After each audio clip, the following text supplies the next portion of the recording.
අපි ගාලට ගිහිල්ලා හිටියේ. ගිහිල්ලා ඉන්නකොට පර්ෆෝම් කරන්න වෙලාවක් තිබ්බා. ඒ වෙලාව වෙනකොට මගේ පේමන්ට් එක දැන් පේමන්ට් එක අරගෙන තමයි මම පර්ෆෝම් කරන්න යන්නේ. ඒකට ඒ වෙලාව වෙනකම් මට හම්බෙලා තිබ්බේ නෑ පේමන්ට්. ඊට පස්සේ මම මගේ කෙනෙක්ව යවුවා එතෙන්ට පේමන්ට් එක ගන්න කියලා. ඊට පස්සේ එතෙන්ට ගිහිල්ලා පේමන්ට් එක දෙන්නම් කියලා. කොහොම හරි ඊට පස්සේ අපිට ආරංචි ආවා ඒගොල්ලෝ නෑ කියලා. ඊට පස්සේ ගහන්න හිටපු ආටිස්ට්ලා ගිහිල්ලා ඉන්නේ. දැන් එතනින් එහාට ෂෝ එක වෙන්නේ නෑ. එතන කියලා හැබැයි ආපු ක්‍රවුඩ් එකේ ඉන්නවා එතන. ඊට පස්සේ අපිට කිව්වා දැන් එතන අපිට එන්න එපා කිව්වා. කවුද කිව්වේ? එතන ඉන්න කට්ටිය. එන්න එපා මෙතෙන්ට මේ මෙහෙම වෙලා තින්නේ සිදුවීම මේ කට්ටිය දැන් මෙතන පොඩ්ඩක් භීෂණයි කියලා. පොලිසිය ඇවිල්ලා තින්නේ පාඩිය නවත්තන්න මෙතන යකනේ. දැන් තේරුමක් නෑනේ. ඔව්. ඒ හින්දා පොලිසියත් ඇවිල්ලා නවත්තන්න. හැබැයි ඒගොල්ලන්ට පාලනය කරගන්න බෑ එතන. මට කොන්ෆිඩන්ස් පිටව නැග්ගා. මොකක් හිතාගෙන අතරව නැග්ගවා. ටිකක් ඩේන්ජර් සිටුේෂන් එකක් මම දන්නා මොකද. ඒකෙන් මම දන්නේ නැහැ මම ස්ටේජ් එකට නැගිනවා මම මොකද්ද කරන්න කියලා. ඊට පස්සේ නැග්ගම නැගපුවම පොලිසිය කෙනෙක් නැවතුවා. නැවතුවා පස්සේ මම කිව්වා මම ආටිස්ට් කෙනෙක් කියලා. ඊට පස්සේ එයා යන්න දුන්නා.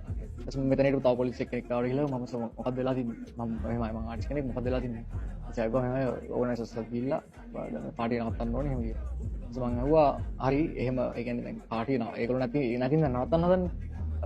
එහෙම නැතුව වෙන ප්‍රශ්නයක් නෑනේ. අපිට එහෙම නැත්තම් මේක කරගෙන යන්න පුළුවන්ද කියලා. ඊට පස්සේ බැලන්ස් කරගන්න බෑ කොල්ලෝ ටික එහෙම. මම කිව්වා හරි මට පුළුවන් බැලන්ස් කරගන්න මට අවස්ථාව දෙන්න. ඊට පස්සේ කිව්වා නෑ බෑ මම කිව්වා නෑ ෂුවර් මම කරන්නම් කියලා. ඊට පස්සේ එයා කිව්වා හරි එහෙනම් කරන්න කමක් නෑ කියලා. ඊට පස්සේ මම මයික් එක ගත්තා. මම කතා කරා මම සිදුවීම කිව්වා. ඒගොල්ලෝ මට ඇහුවා මම කියපු ඇහුවා. මේක වෙන්න තින්ද දැන් මේක පොලිසිය කට්ටිය නවත්තන්න හදලා තියෙන මේක වෙන්න තින්ද? හරිද?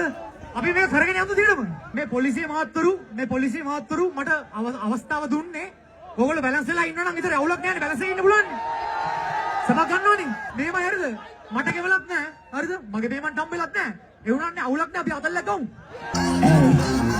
නැත්නම් එවිදින්න පොළොට ලගින් පිළියක් දැනකට පෙට පොළොට යටි අයියක් නොතිබුණත් මේ පොළොට නමින් කොළඹ අපි බස්නාහිර කොනක කින්දර වගේ ගල්වත රස්නේ හුරුයි